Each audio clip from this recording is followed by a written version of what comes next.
Hop, alors interview Marcus Fortunato, deuxième partie.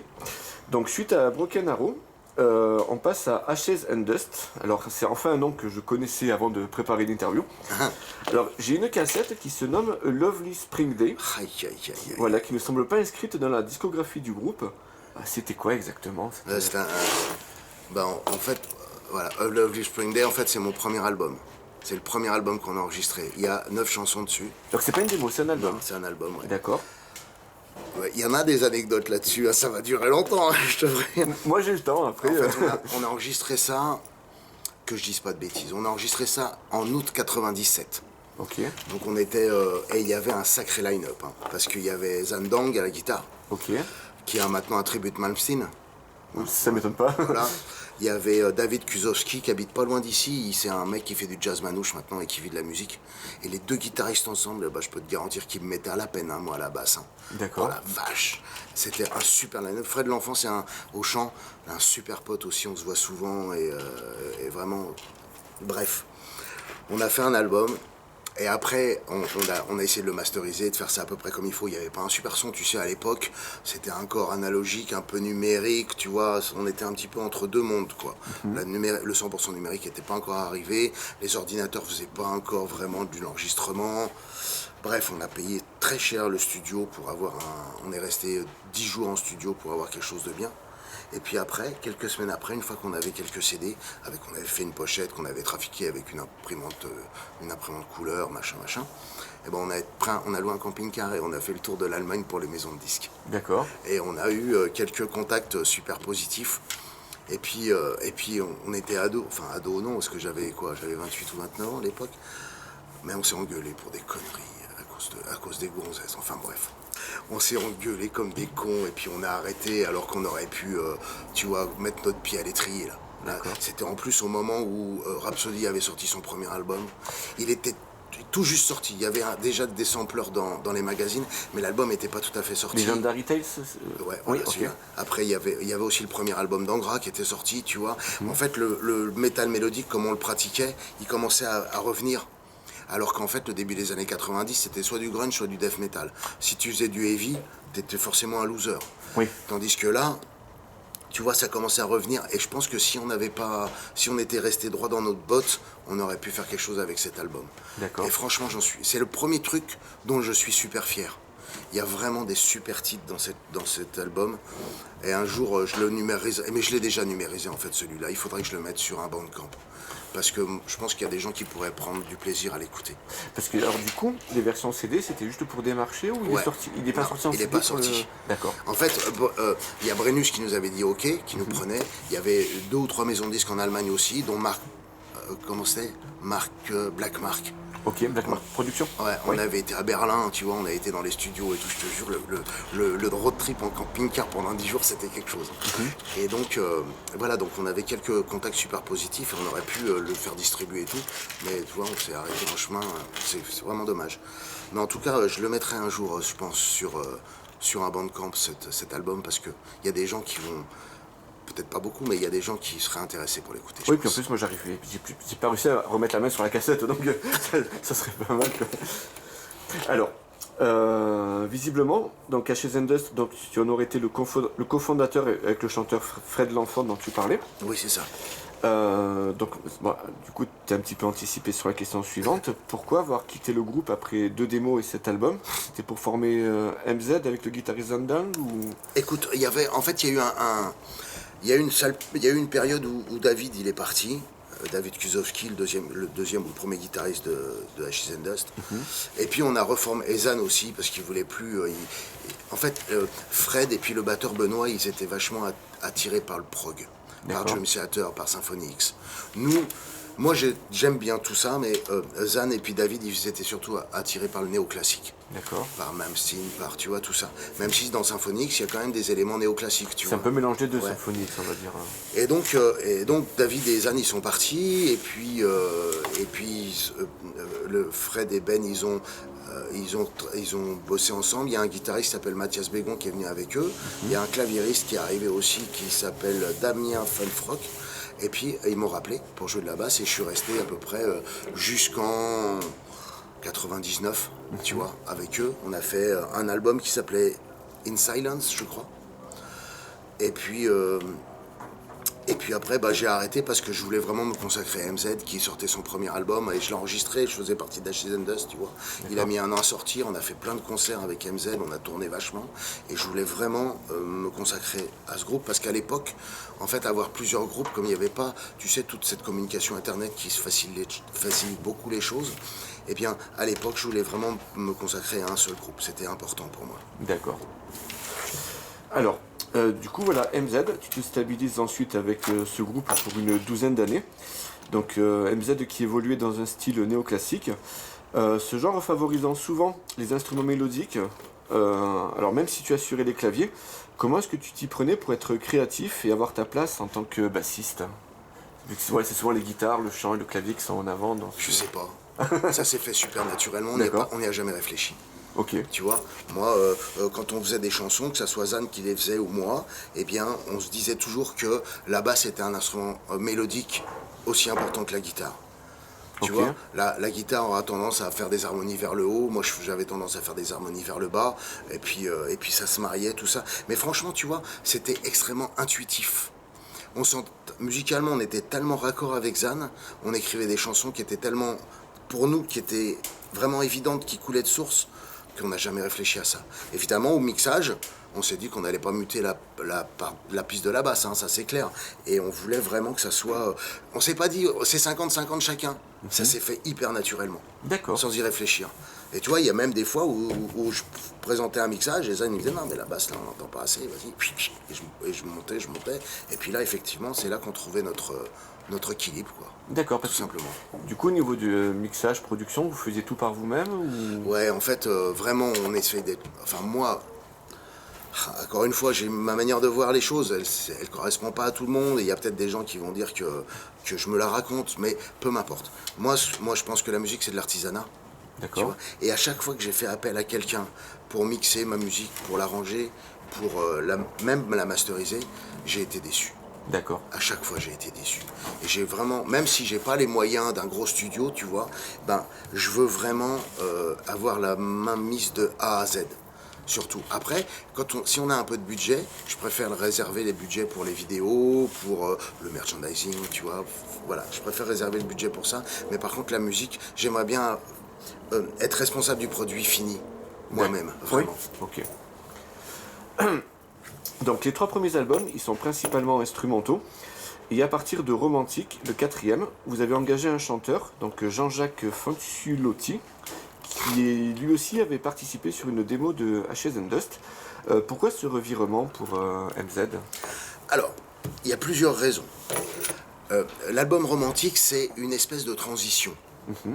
Tu vois, il y a des passages avec des chœurs, il y a un morceau, une ballade avec en fait les 2 chanteurs qui feront partie de MZ plus tard, qui font un duo tous les deux, tu sais, il y a une espèce de chant en canon et tout. Donc Fabrice Garcia, qui est l'actuel chanteur de Fire and Ice, le tribute de Malmsteen de Zan. D'accord. Et puis Jean-Jacques Fanciulotti, qui actuellement a un tribute de Revival Clearwater, tu sais. Creedence Clearwater, oui, ok. De John Fogerty, quoi. D'accord. Bref, en tout cas, voilà, c'est le seul morceau qui est vraiment chanté de l'album, les autres c'est plutôt des gros chœurs, et puis cet album est coupé en 2, il y a la moitié de compos et la moitié d'adaptation de musique classique. Et puis on s'est dit qu'avec Zan, on s'est dit, encore une fois, c'est pas de la fierté mal placée, on s'est dit, on a fait le tour de l'instrumental, c'est pas la peine d'essayer d'aller, enfin, ça aurait pu être la peine, mais on n'avait plus envie d'aller plus loin. On avait envie de s'arrêter là. On a fait 3 albums instrumentaux, ce 4e qui était un peu la transition. Et puis j'ai commencé à composer des chansons beaucoup plus structurées, tu vois, pour faire vite couplet-refrain. Hein. D'accord. Et puis j'ai fait, vu que Jean-Jacques il avait participé, qu'on s'entendait super bien, j'aimais bien ses conseils, il avait toujours une oreille bien, il prenait le recul, il avait toujours des conseils qui étaient super sympas pour me faire progresser. Eh bien, je lui ai fait écouter à Jean-Jacques ses compos. Il m'a dit, ah ouais, mais là, c'est bon, je viens avec toi, je vais chanter sur ta musique, parce que là, ça commence vraiment à me plaire. D'accord. Et donc, je lui ai proposé ces morceaux instrumentaux. Il a pratiquement rien changé. Il a fait des petits la sur les titres, qui étaient déjà structurés. Et puis sur les La La La, moi j'ai écrit les paroles et puis après il les a chantés dessus, tout simplement. Et le premier album Nostalgic Heroes, donc le premier album vraiment chanté de MZ, il est né comme ça. D'accord. Alors, sa voix justement à Jean-Jacques Fantilotti, donc pour une écoute, on va dire à chaud, elle me semble plutôt atypique pour votre, enfin un petit peu bizarre, voire atypique pour votre registre. Est-ce que tu partages cette opinion? Est-ce qu'il correspondait vraiment à ce que vous attendiez de sa part?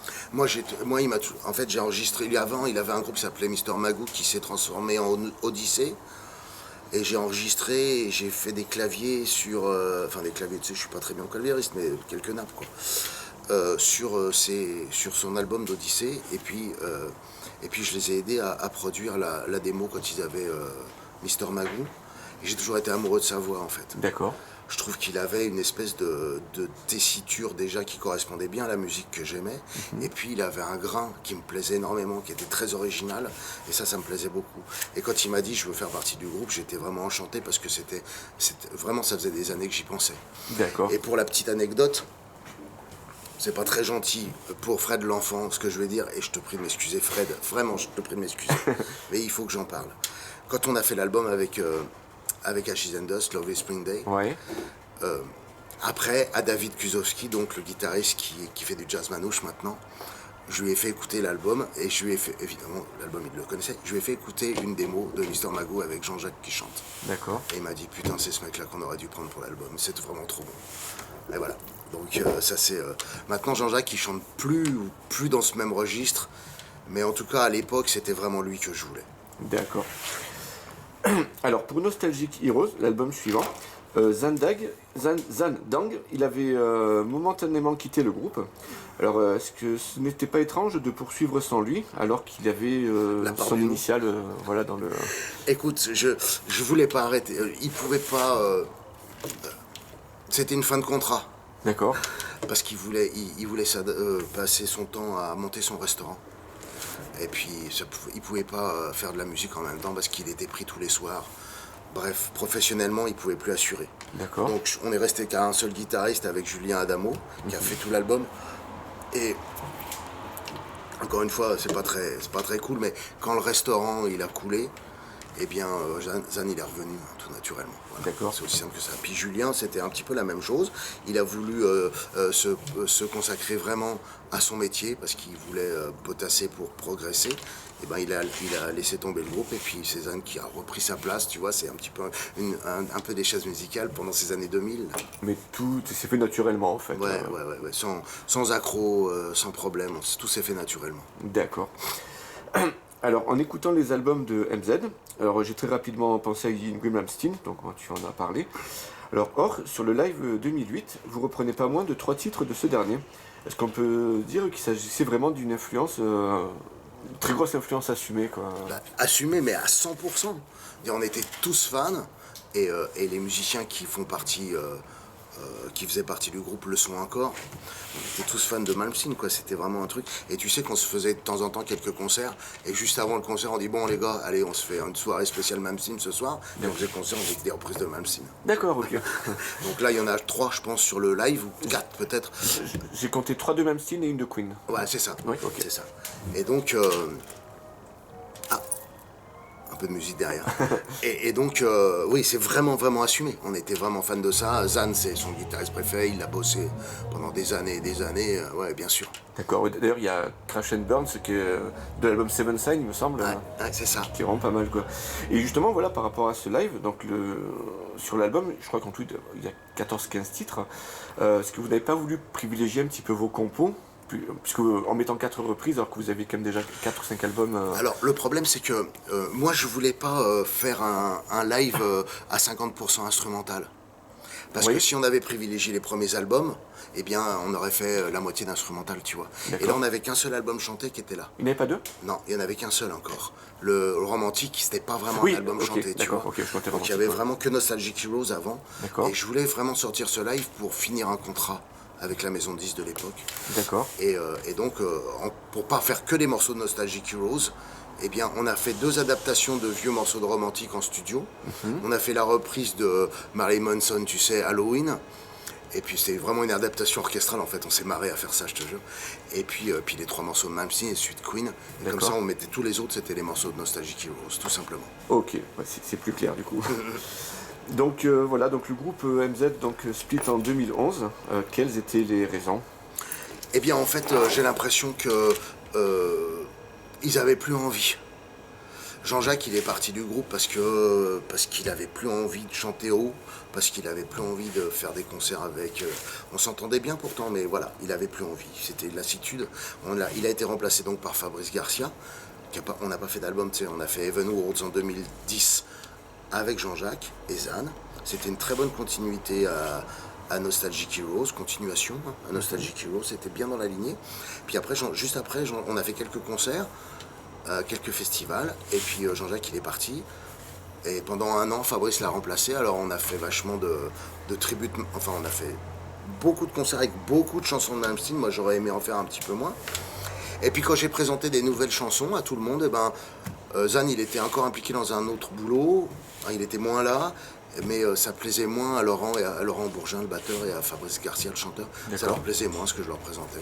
Je n'ai pas compris pourquoi, ils avaient envie d'évoluer ailleurs, dans autre chose, dans un tribute 100% Malmsteen, je ne sais pas. D'accord. Mais quoi qu'il en soit, je me suis dit, on va s'arrêter là parce que j'arrive plus à vous, entre guillemets, j'arrive plus à vous plaire. On n'a plus tout à fait la même vision des choses. Et en fait, les compos que je leur ai présentés, c'est les compos qu'il y a sur Liberty. D'accord. Sur le premier album de Fortunato, c'était vraiment dans la continuité, tu vois. Ok. Et du coup, après le dernier album, vous avez sorti une vidéo, il me semble. C'était juste avant. Ah, c'était juste avant. Ouais. Donc du coup, le chanteur, c'était encore... C'est Jean-Jacques. C'est encore Jean-Jacques.